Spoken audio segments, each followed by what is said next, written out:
Last episode में हमने देखा था कि जेस माउंट ग्लाउ पर चला गया था क्योंकि वो माउंट ग्लाउ के एक एल्डर को मिली बोन को अपने अंदर लगवाना चाहता था। तो एलेक्स ये देखकर उसे ये करने देता है क्योंकि जेस उसकी बात नहीं मान रहा था। पर इसके बाद एलेक्स उस दूसरे वर्ल्ड में आ जाता है क्योंकि अब उसे अपर वर्ल्ड में जाना था, क्योंकि अपर वर्ल्ड की वजह से लोअर वर्ल्ड में बहुत प्रॉब्लम्स आ रही थी। इसलिए एलेक्स अपर वर्ल्ड के बारे में अच्छे से जानना चाहता था। अब उस वर्ल्ड में पहुंचने के बाद एलेक्स को वो दोनों पहले वाले बंदे मिलते हैं जो वर्ल्ड रिकॉर्ड तोड़ने के बदले एलेक्स को सेलेस्टियल पाथ के पास ले जाते हैं। जिसके बाद एलेक्स उस पाथ पर चलकर एंड तक पहुंच जाता है जहां एक गेट था। पर तभी वहां एक लड़की आ जाती है जिसका नाम फेंग वू था, जो एलेक्स को अपना व्हीकल बनाना चाहती थी। पर एलेक्स उसे हरा देता है तो फेंग वू वहां से गायब हो गई थी क्योंकि वो उसकी स्पिरिट फॉर्म थी। पर तभी वहां कुछ और स्टूडेंट्स आ गए थे जिनसे जानकारी निकालने के लिए एलेक्स ने उन्हें पकड़ लिया था। लेकिन तभी वहां एक फायर बीस्ट भी एलेक्स को रोकने आ गया था। अब आगे तो एपिसोड 98 की शुरुआत में हम उस गेट के दूसरी तरफ के स्पिरिचुअल वर्ल्ड में तेंग यी नाम के लड़के को देखते हैं जो सन एंड मून की पावर से कल्टीवेशन कर रहा था।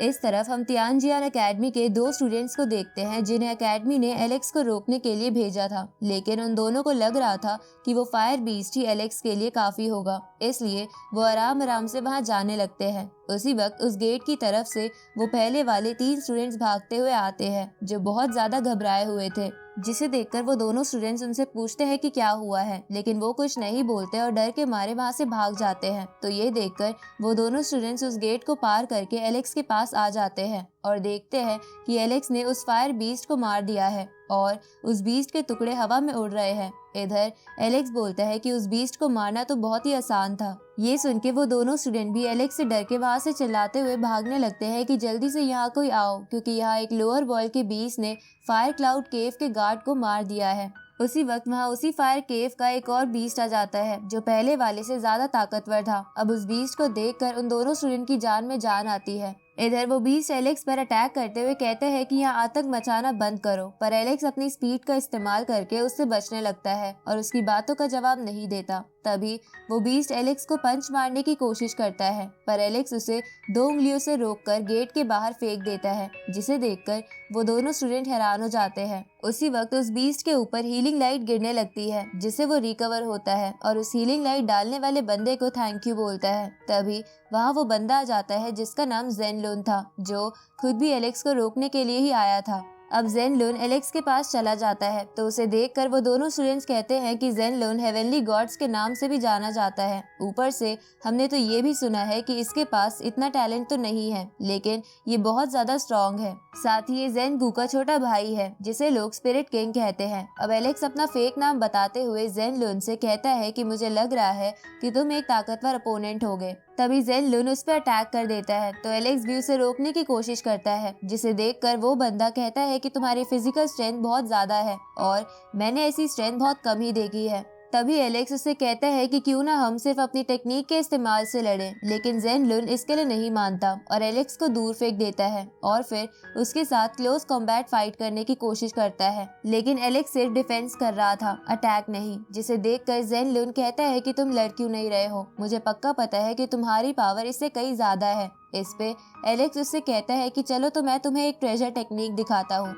अब ये बोलकर एलेक्स अपनी 4 वर्मिलियन स्ट्राइक टेक्निक का इस्तेमाल करने लगता है जो एलेक्स ने फायर किंगडम के होली टेम्पल से सीखी थी। पर एलेक्स के वो टेक्निक इस्तेमाल करने से पहले ही जेन लुन अपनी थर्ड आई का इस्तेमाल करके एलेक्स पर अटैक कर देता है, पर एलेक्स अपने वर्मिलियन फेदर का इस्तेमाल करके उससे बच जाता है और इसके बाद जेन लुन पर वर्मिलियन बर्ड की फर्स्ट स्ट्राइक का इस्तेमाल करता है, जिसकी वजह से जेन लुन इंजर्ड हो जाता है और उसके मुंह से भी खून निकलने लगता है, जिसकी वजह से वो सोचता है कि मेरे पास गोल्डन बॉडी है। लेकिन इस लोअर वर्ल्ड के बीस्ट ने सिर्फ एक ही अटैक में उसे इतना डैमेज कर दिया। अब जेन लुन अपने आप को संभाल कर अपना डिवाइन स्पेयर बाहर निकालता है, जिसे देखकर वो दोनों स्टूडेंट कहते हैं कि ये तो इसके भाई जेन गू का लेजेंडरी स्पेयर है। उसी वक्त जेन लुन एलेक्स पर अपनी स्पेयर से अटैक करता है, जिसे एलेक्स अपनी शील्ड की मदद से रोक लेता है। लेकिन वो फिर भी जेन लुन से कहता है कि तुम्हारी मैजिकल पावर कमाल की है, क्योंकि इसने मेरे हाथ पर छोटा सा स्क्रैच मार दिया। तभी जेन लुन गुस्से में अपनी पूरी ताकत के साथ अपना स्पेयर एलेक्स की तरफ फेंकता है, जिसे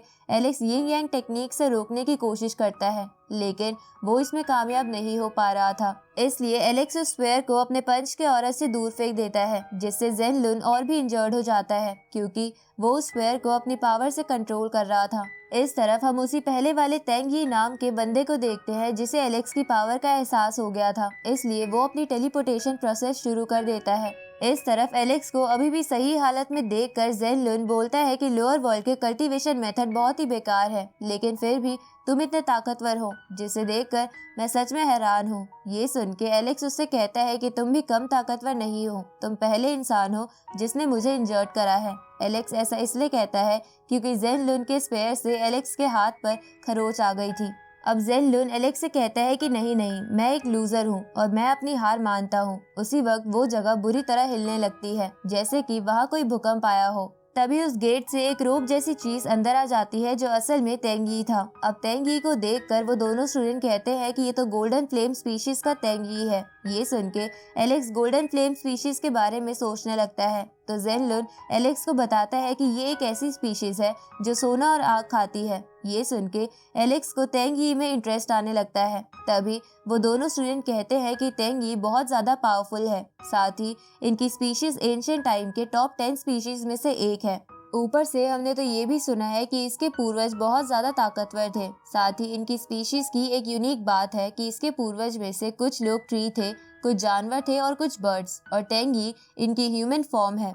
और तो और तेंग यी के पास डिवाइन रटन की बॉडी है, जिसकी वजह से ये इनकी स्पीशीज से बहुत ही कम उम्र में वेनरेबल लेवल पर पहुंच गया था। साथ ही इसने एक बार तो टॉप 10 सैक्रेड माउंटेन के सभी मास्टर्स को एक साथ मार दिया था। इस तरफ एलेक्स तेंग यी को बोलता है कि ये सच में बहुत ज्यादा ताकतवर लग रहा है। तभी तेंग यी एलेक्स से कहता है कि तुम लोअर वर्ल्ड के एक पापी हो और मैं तुम्हें यहाँ मारने आया हूँ। अब ये कहकर तेंग यी अपना अटैक तैयार करने लगता है, जिसे देखकर एलेक्स गॉड ल्यू का ग्रास ट्रेजर बाहर निकाल लेता है और उससे कहता है कि तुम जितने ताकतवर हो उतने गंदे भी हो। अब वो दोनों एक दूसरे पर अटैक करते हैं, लेकिन उन दोनों के अटैक लगभग बराबर ही थे, इसलिए उन्हें कुछ नहीं होता। जिसे देखकर तेंग यी बोलता है कि तुम मेरी सोच से ज्यादा ताकतवर हो, लेकिन इतने भी नहीं कि तुम मुझे हरा सको, इसलिए मुझे तुम्हें मारना ही होगा। अब ये बोल के तेंग यी अपनी मून सन डिवाइन सील बाहर निकाल लेता है, जिसे देखकर वो दोनों स्टूडेंट कहते हैं कि ये ट्रेजर टेक्निक बहुत ही पुरानी है, लेकिन ये एक लेजेंडरी टेक्निक है जिससे बचना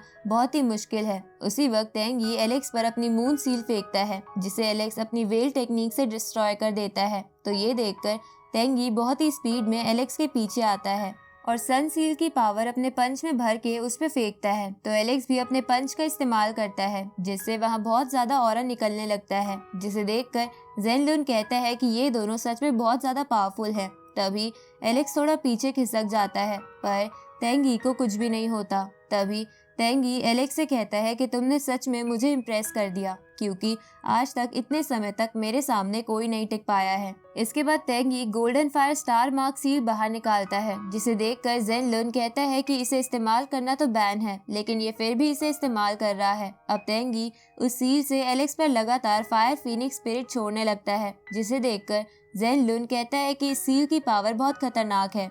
इधर एलेक्स बोलता है कि ये परफेक्ट ट्रेजर टेक्निक नहीं है, ये बस उसका एक हिस्सा है जिसकी वजह से इससे बचा जा सकता है। उसी वक्त वो सभी फीनिक्स एलेक्स पर फायर बॉल से अटैक करने लगती है, तो एलेक्स इधर उधर भागकर उनसे बचने की कोशिश करता है और अपने पंच और यिंग यांग टेक्निक का इस्तेमाल करके उन सभी फीनिक्स स्पिरिट को डिस्ट्रॉय कर देता है। इसके बाद एलेक्स तेंग यी की तरफ बढ़ता है, जिसे देखकर तेंग यी बोलता है कि तुम सच में बहुत स्ट्रांग हो, लेकिन फिर भी आज तुम मरोगे। अब तेंग यी अपनी उस सील से एलेक्स के चारों तरफ आग लगा देता है, जिसे देखकर एलेक्स बोलता है कि इससे तो बड़े आसानी से बचा जा सकता है, तो फिर ये इसका इस्तेमाल क्यों कर रहा है? क्या ये मुझे किसी जाल में फंसाना चाहता है? अब एलेक्स इधर उधर देखने लगता है, लेकिन तभी तेंग यी उन फ्लेम्स की पावर बहुत ज्यादा बढ़ा देता है, जिसे देखकर वो दोनों स्टूडेंट कहते हैं कि इन फ्लेम से अगर कोई भी टच हो जाए तो वो तुरंत ही पिघल जाएगा। इधर एलेक्स सोचता है कि तेंग यी जैसे बंदों ने उसके सी किंगडम में बहुत तबाही मचाई है, इसलिए वो उसे नहीं छोड़ेगा।